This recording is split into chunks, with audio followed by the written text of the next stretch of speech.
You're listening to Skeptoid. I'm Brian Dunning from Skeptoid.com. How to spot fake news. Fake news is a term that didn't really exist more than a few years ago. The concept, however, is as old as news. Taking away the obvious political association, fake news can refer to anything from propaganda to spin to deliberate disinformation. There are always people out there trying to push some idea, and sometimes they're very good at it, and they disguise it well to look like genuine, unbiased reporting. But that's actually pretty rare. More often, fake news is either ham-handed or so thoroughly tailored to fit into some echo chamber that it's indistinguishable. Today we're going to have a look at some ways to spot it and flush it out. There's not always a super hard-lined distinction between what's completely made up and what's being highly spin-doctored to appeal to those of a particular worldview. It's important to recognize that nearly every piece of news has at least some amount of spin on it. That's something we all know, and we also know that whenever we're inside our particular comfortable echo chamber, we tend to forget that everything we're seeing has been tweaked to make it more appealing. We know it, but we like to comfortably relax and forget it. A dangerous state to be in, because when in such a state, comfortably ensconced in our bubble, we might pass along and share on social media an article which may be so far over the line of spin that it constitutes genuine misinformation. I'm going to mention, quote, reliable news sources, end quote, a number of times in this episode, so a definition is warranted. It refers to news outlets that are both nonpartisan and that have high journalistic standards for factuality. Well, how can one tell this? One way is to use a source such as the Media Bias Chart from Ad Fontes Media, a public benefit corporation, which is transparent in its analytical methodology of categorizing thousands of news outlets. You can see at a glance if your favorite source is accurate and if it's partisan. Most sources fit on their graph in the pattern of an inverted V. Unbiased and truthful sources are at the top of the V, and the vast majority of sources are on either of two arms, each extending downward into inaccuracy and with either a left or right bias. As of this writing, popular sources up at the pinnacle include NPR News, Reuters, Associated Press, BBC News, and The Hill, among others. There are also some virtually guaranteed signs of an unreliable news source. If your source claims to, quote, report the news that mainstream media won't, or if it even uses the term mainstream media to derogatorily refer to reliable sources, you can almost be assured your source belongs near the bottom of one of the arms of that inverted V. So let's get started with one of the easiest and most effective ways to spot fake news that depends entirely upon reliable news sources. You've got some news story you want to evaluate? Start with this. Make sure the news also appears on reliable news sources. Yeah, remember those reliable news sources we talked about? If your story is a real one, it should also appear in the legitimate news. Search them thoroughly, and if you can't find it, it's a pretty good sign that your story is made up or false. Between Reuters and AP, just about anything that's actually true has been reported. Keep them bookmarked as a quick way to double-check any story whose veracity you're curious about. Check your biases. Does the story sound a little too perfect in a way that strokes your preferred worldview? If so, it could have been custom designed to thrive in the very type of echo chamber you feel comfortable in. Of course, this is never proof that the story is false, but it should serve as a red flag to prompt you to check further. Always keep in mind that you are no harder to fool than anyone else, so it follows that your bubble contains just as much misinformation as every other bubble out there. In times of extreme political division, one popular ploy used by all sides is the creation of fake news stories or the extreme exaggeration or spinning of real news stories, carefully designed to make you angry at, quote, the other side. Depict them as having overt Nazi sympathies. Depict them as wanting to abort all babies. Depict them as wanting to force their religion on everyone. Depict them as wanting to make everyone gay. Depict them as wanting everyone to be white, or as wanting nobody to be white. Any absurd exaggeration like these is virtually guaranteed to be the creation of political spin doctors trying to fire up members of a given political party. Don't fall for it, at least not without thoroughly fact-checking it with an attitude of extreme skepticism. Check the article's biases. If the article uses weasel words, or uses disparaging language, particularly for members of an opposing political philosophy, then consider a big red flag to have been thrown. Even if the story is true, sharing it would not be a good look, so take the opportunity to search for the same story on a reliable news source.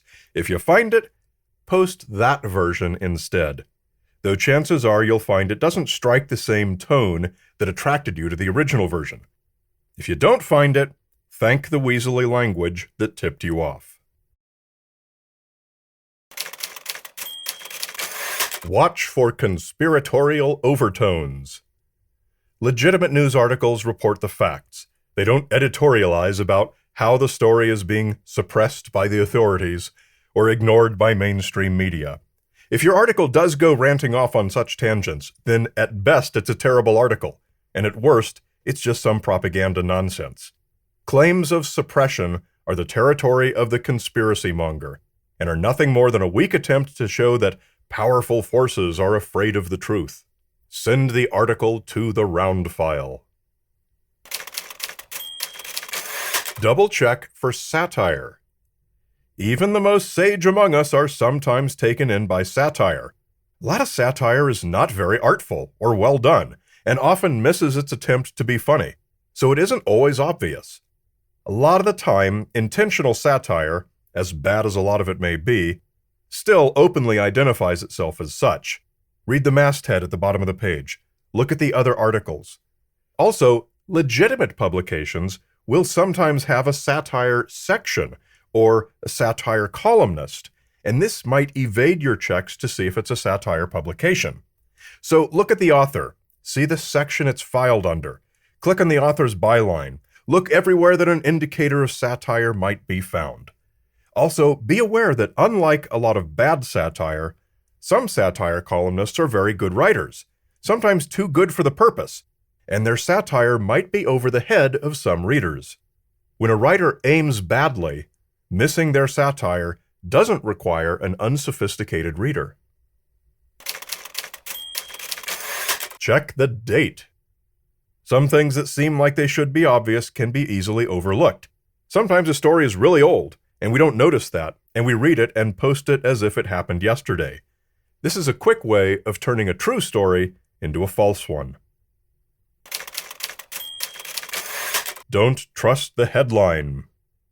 Also, this seems so obvious, but lots of smart people get tripped up by this every day. Even in some otherwise reliable publications, editors will try to dress up the attractiveness of an otherwise mundane article by giving it a clickbait-style headline. Never share a story based only on the headline. Read the actual article. It seems this will never not have to be said. Don't trust pictures. Unless you're reading the story on a reliable news source, all of its content should automatically be suspect. This applies especially to photographs that seem particularly remarkable. A lot of times, when someone has mocked up a fake image using Photoshop to combine two or more images, the dominant image can be found using a reverse image search. A few popular ones include TinEye, Google Images, Pixie, and Yandex.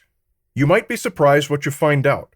You might discover the image is real, but either old or misattributed, or you might find out that it's a composite image. Just beware that these searches don't always find everything, and some of your reverse image searches will come up empty-handed. This doesn't necessarily mean the image is genuine. Reverse image searches can often prove that your image is faked, but they can't ever prove that it's genuine. A quick Google trick. Often when a fake story is floating around, somebody else will have already done the work to debunk it. There's an easy way to check for this that works in nearly all cases. Let's say the story is that Lady Gaga is running for president. Use a search engine to find articles that have already fact-checked this. Search for Lady Gaga President Skeptic, Lady Gaga President Fake, Lady Gaga President Hoax, or Lady Gaga President Fact Check. If it's a fake story, one or more of these will almost certainly uncover the evidence. This is a trick I've successfully used many, many times. Consider the source. Even the best reliable news sources will sometimes include editorial or opinion content, and this can sometimes include terrible misinformation. See who the author is. See what they've written on in the past. The thing to look out for here is a source that is dedicated to the promotion of a particular viewpoint. If it's an author who has written books promoting a specific viewpoint or otherwise has a reputation for being associated with it, then it's an author who is not objective. Some such authors who are not objective are right. Many others are people who have made a career out of some niche claim that is pseudoscientific more often than not. When we're trying to assess whether a news story is fake or not, an objective reporter who follows journalistic standards is unlikely to get it wrong. But the only reason a reporter with a career-long bias would write an article is that it happens to align with their particular thing, whatever it is. By itself, this doesn't make the article wrong, but it does make it the wrong source. Seek a version from a reliable news source instead. And so I'll leave you with that. You probably won't need more than one or two of these tricks in most cases, but even then, you'll be using one or two more than most people do. Media literacy is more important than ever, and building your immunity to fake news is a big part of it. It's one great way to make sure we're all part of the solution, and not perpetuating the problem.